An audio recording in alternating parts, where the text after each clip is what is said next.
இப்படி ஒரு ட்விஸ்ட் வைப்பீங்க அப்படின்னு சொல்லிட்டு சத்தியமாக நான் எக்ஸ்பெக்ட் பண்ணவே இல்லை. உங்களுக்கே ஓப்பன் சேலஞ்ச் கொடுக்கேன். இந்த வெப் சீரிஸ் 6 எபிசோடு 5 எபிசோடு நீங்கள் பார்த்து முடிக்கிற வரையுமே 6வது எபிசோடில் இந்த மாதிரி ஒரு ட்விஸ்ட் வரும் அப்படின்னு சொல்லிட்டு உங்களாலே கெஸ் பண்ண முடியாது. பிப்ரவரி 28 ஜியோ ஹாட்ஸ்டாரில் தமிழில் ரிலீஸ் ஆன மலையாள வெப் சீரிஸ் தான் ரோஸ்லின். ஸ்பாய்லரே இல்லாமல் ஸ்டோரியை சொல்லணும்னா, ஒரு சின்ன பொண்ணு அவனோட தம்பி இறந்ததுனால ஒரு டொமேட்டிக் ஸ்டேஜுக்குள்ளே போயிடுறாங்க. அதனால் அவங்களுக்கு கெட்ட கனவுலாம் நிறைய வருது. ஆனால் கெட்ட கனவுல நடக்கிற விஷயங்கள்லாம் அந்த கனவுல பார்க்கக்கூடியவங்கலாம் நேர்லேயுமே வராங்க. இல்லை எது கனவு எது உண்மை அப்படின்னு சொல்லிட்டு ரொம்ப குழப்பி போய் தவிதவிச்சு போய் நிற்கிறாங்க அந்த ஒரு சின்ன பொண்ணு, 17 வயசு பொண்ணு.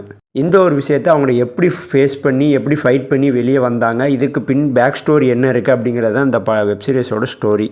ரொம்ப ஸ்லோவாக தான் போகும். ஆனால் ஸ்லோவாக போனாலுமே அந்த ஒரு ஹாரர் எஃபெக்ட் நமக்கு கொடுத்துருப்பாங்க. அந்த படம் பார்க்கும்போது ஹாரர் எக்ஸ்பீரியன்ஸ் நமக்கு கொடுத்துக்கிட்டே இருப்பாங்க. அதனால் கொஞ்சம் மேக்ஸிமம் போர் அடிக்காமல் தான் போச்சு.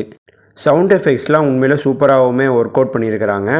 அண்டு லாஸ்ட் கிளைமேக்ஸில் வச்ச ட்விஸ்ட்டுக்கு ஒரு எக்ஸ்ப்ளனேஷன் கொடுத்து அந்த டீட்டெயிலிங்லாம் சூப்பராகவே இருந்துச்சு. கண்டிப்பாக பார்க்கலாம்.